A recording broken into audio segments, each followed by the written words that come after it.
सबसे पहले आपका स्वागत। आप यहां आई, गर्मी में आई, दिल से आपका धन्यवाद करता हूं। हिंदुस्तान में अलग अलग लोगों की बात होती है, जात की बात होती है, पिछड़ों की बात होती है, दलितों की, आदिवासियों की, गरीब जनरल कास्ट की, सबकी होती है। मगर एक बात शायद मैंने आज तक नहीं सुनी, जो मैं अपने भाषणों में कह रहा हूं,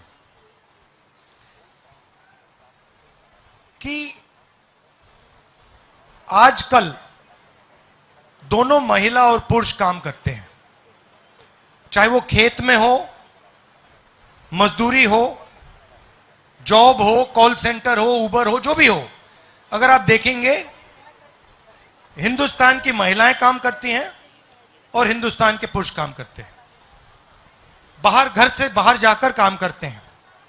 उस काम के लिए महिलाओं को भी पैसा मिलता है, पुरुषों को भी पैसा मिलता है, तो वहां कोई प्रॉब्लम नहीं है। वहां यह प्रॉब्लम है कि बड़ी बड़ी कंपनियों में महिलाओं को कम जगह मिलती है, पुरुषों को ज्यादा मिलती है, मगर पैसे का वहां पे कोई प्रॉब्लम नहीं है। मगर फिर जब शाम को पुरुष वापस आते हैं और आप घर में वापस आती हैं, तो फिर आपकी दूसरी शिफ्ट चालू होती है। मतलब आप बच्चों को पालती हो, वो बीमार होते हैं तो उनकी देखभाल करती हो, खाना पकाती हो, उनके भविष्य के बारे में सोचती हो, पैसे बचाती हो, और इसके लिए आपको कभी कुछ नहीं दिया जाता है। ये आप एक प्रकार से फ्री में काम करती हो। शायद आप में से भी ऐसी महिलाएं हो जो इसको बात को एक्सेप्ट ना करे, माने ना, मगर सच्चाई है कि अगर हिंदुस्तान के पुरुष 8 घंटे काम करते हैं तो आप 16 घंटे काम करती हो। और ये जो एक्स्ट्रा 8 घंटा है, जो आप पूरी जिंदगी काम करती हो, जो आपके हाथ जलते हैं, बीमार होती हो, इसके लिए आपको कोई कॉम्पेंसेशन कभी नहीं देता है। पहली बात यह है। दूसरी बात कि अगर महिला को 1000 रुपए दिए गए और पुरुष को 1000 रुपए दिए गए, तो उनका सोचने का तरीका, खर्च करने का तरीका बिल्कुल अलग है। अगर आप पुरुष को 1000 रुपए दोगे, वो उसको एकदम खर्च कर देगा।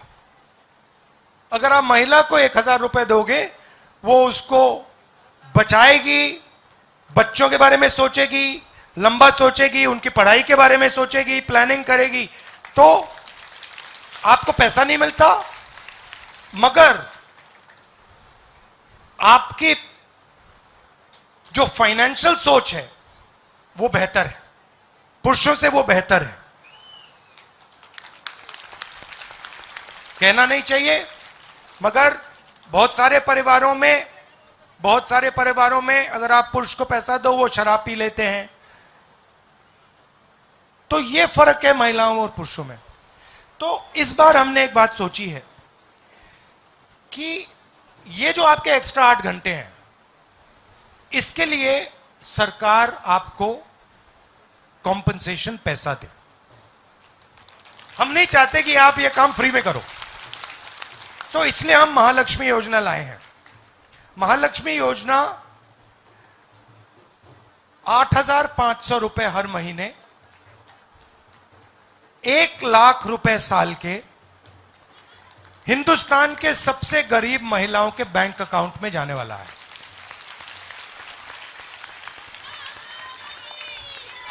अब मतलब आप में से यहां पे इस मीटिंग में जो भी गरीबी रेखा से नीचे है, जब आप जुलाई 5 तारीख को अपना बैंक अकाउंट देखोगे, उसमें आपके 8500 रुपए मिलेंगे। वो जुलाई में होगा, अगस्त में होगा, सितंबर, अक्टूबर, नवंबर, दिसंबर, वो चलता जाएगा। कब रुकेगा? जब वो परिवार गरीबी रेखा से निकल आएगा। और इसके पीछे 2-3 सोच है। एक सोच है कि अगर आप परिवार को फाइनेंशियली मजबूत बनाना चाहते हो तो वो महिला बना सकती है, वो पुरुष नहीं बना सकता। एक्सेप्शंस हो सकते हैं, मगर अगर आप नॉर्मल तरीके से देखें तो महिला बना सकती है, पुरुष वो काम नहीं कर सकता, पहली बात।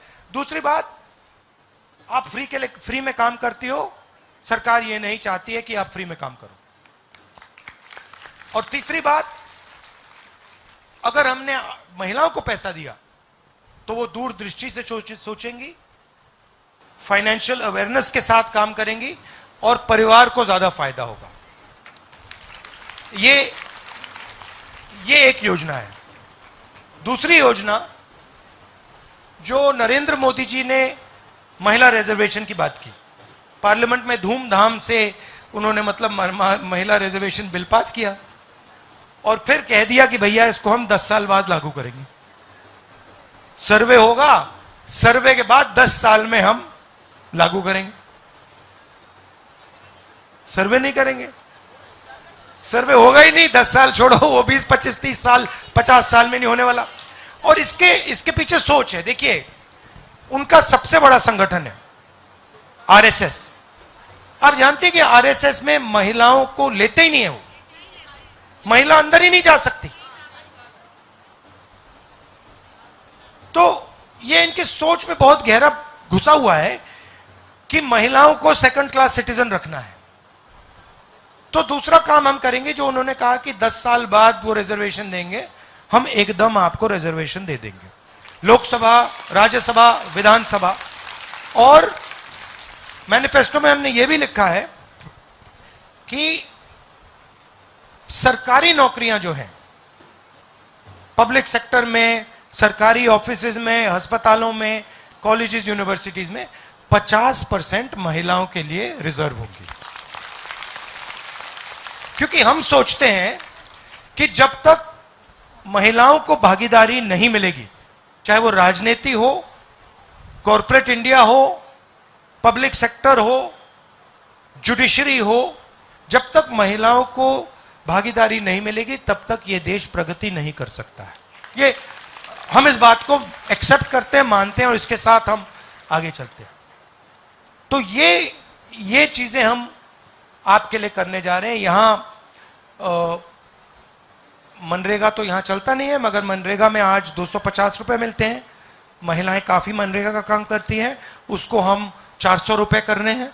और जो आशा और आंगनवाड़ी में महिलाएं काम करती हैं, उनकी आमदनी को हम दुगना करने जा रहे हैं।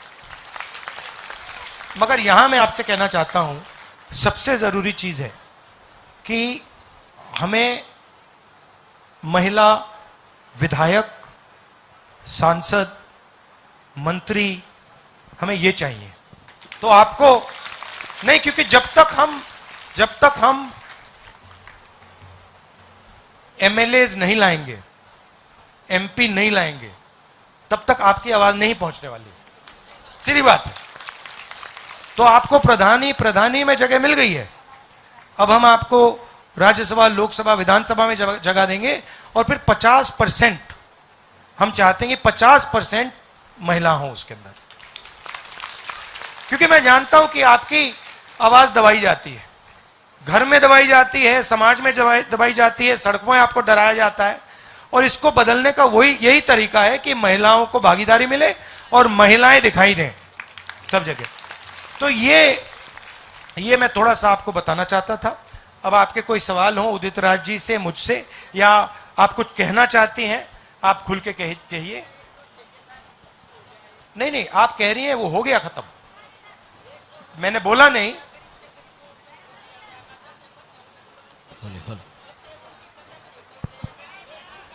मैं आपको बताता हूं, ये आपने बहुत गहरी बात बोली है। अगर कोई अमीर है,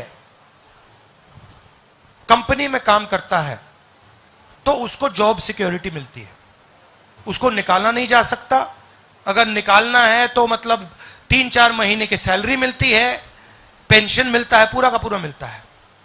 मगर अगर गरीब घर का बच्चा होता है, बेटी होती है, और उनमें से सबसे ज्यादा यह भी एक्सेप्ट करना पड़ेगा कि गरीबों में से सबसे ज्यादा दलित, आदिवासी, पिछड़े वर्ग के लोग हैं, माइनॉरिटी है।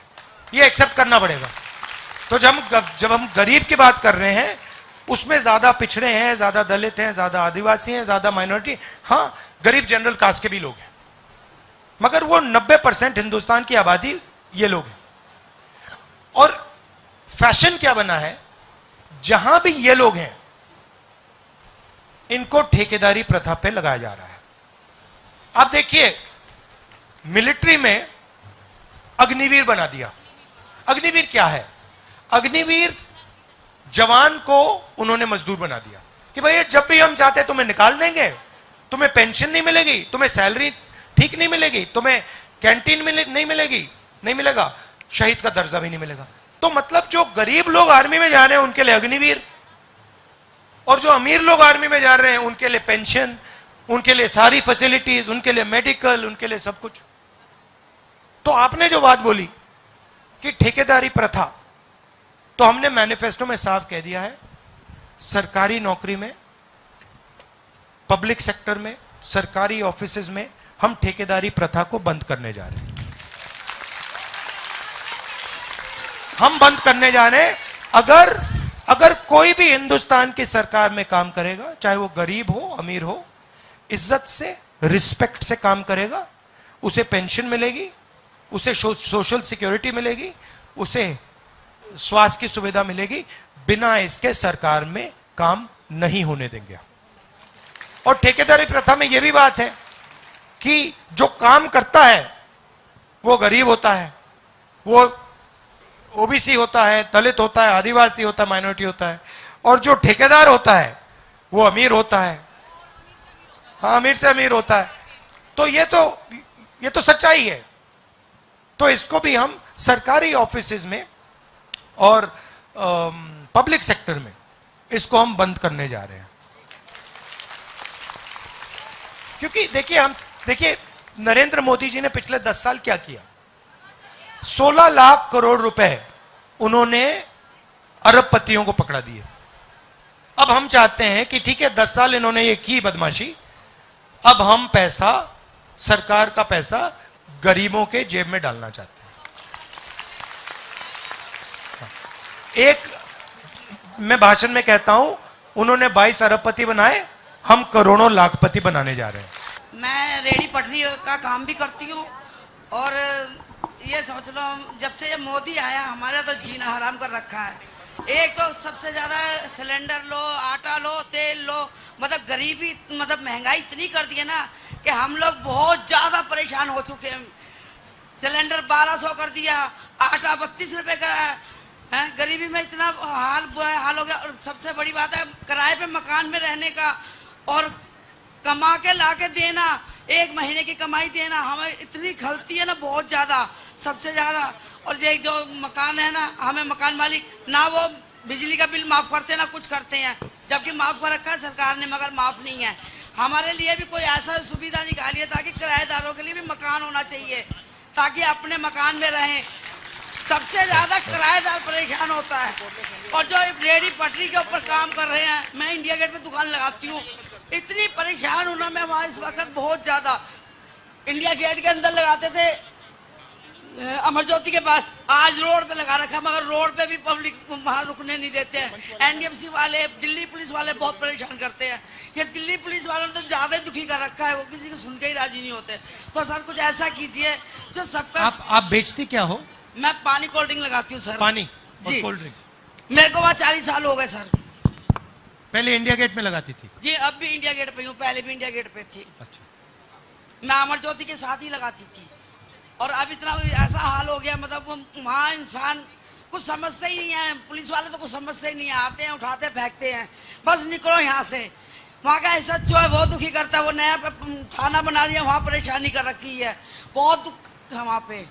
तो कुछ ऐसा कीजिए जो हमारी भी समस्या का समाधान हो सके। ठीक है। और जब मकान किराए जो है ना, इसका भी जरूर कीजिएगा ताकि हमें परेशानी ना होनी। ठीक है। बहुत लाखों आदमी परेशान है इस चीज से। भैया एक महिला और हैं जो बहुत परेशान है, आपसे बात करना चाह रही हैं, शोभावती।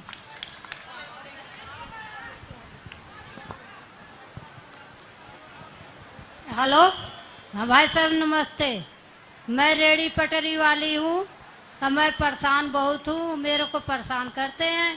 मेरा लड़का पढ़ा लिखा है मगर कोई नौकरी उकरी नहीं है। अब मेरे को बहुत परेशानी है। टॉयलेट घर भी साफ नहीं होता, न कुछ भी होता।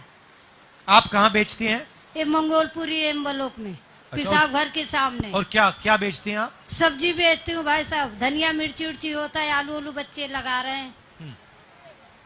नमस्ते। नमस्कार। भैया एक मंजू है, वो आपसे गुहार लगा रही हैं आपसे कुछ बात करने के लिए।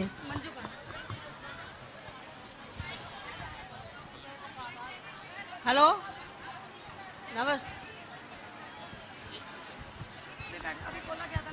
हेलो हेलो नमस्ते सर जी। सर जी महंगाई बहुत हो रही है, इसी महंगाई से कारण बहुत परेशान है हम सब। हमारी लड़की बहुत पढ़ी लिखी है लेकिन उसे नौकरी नहीं मिलती है। मेरे पति दारू ज़्यादा पीते हैं। हम 2-4 गाय हमारे, हम गाय का दूध बेचते हैं, उससे गुजारा करते हैं। लोग आते हैं कमेटी वाले, गाय उठा उठा के ले जाते हैं हमारी। हम गाय खरीद के लाते हैं, हम गुजारा कैसे करें? मेरे पति दारू ज़्यादा पीते हैं। सिलेंडर भी बहुत महंगा कर रखा है, आटा चीनी सब तेल सब महंगा कर रखा है। हम इसमें बहुत परेशान हैं। तो आपके बैंक अकाउंट में साल का 1 लाख रुपए आएगा तो फायदा होगा आपको? सर आप डालोगे, जिंदगी बदल जाएगी ना, सही है। जिंदगी बदल जाएगी। हाँ। तो यही हम करना चाहते हैं। हाँ, देखिए जो रेडी पटरी वाले हैं, हम आपके लिए एक कानून लाए थे 2013 में, आपके लिए कानून लाए थे आपकी प्रोटेक्शन के लिए, वेंडर एक्ट, और इसको बीजेपी वालों ने खत्म कर दिया। हमारी सरकार आएगी, हम फिर से वो एक्ट लाएंगे और आपकी रक्षा करेंगे, आपकी प्रोटेक्शन करेंगे। आप कुछ कहना चाहती हो? बोलो। सर मेरी फैमिली 75 साल से कांग्रेस से जुड़ी हुई है। मेरी सास मतलब मेरे हस्बैंड जब पैदा हुए थे ना, तो वो दूसरे दिन ही जेल में गई थी इंदिरा गांधी जी के साथ। लेकिन हमें आज तक उस चीज मतलब अब मेरे हस्बैंड नहीं है, मैं 4 बच्चे पाल रही हूँ, अकेली विधवा। मेरे को जी नहीं। कैसे क्या हुआ? क्या हुआ? कैसे हुआ?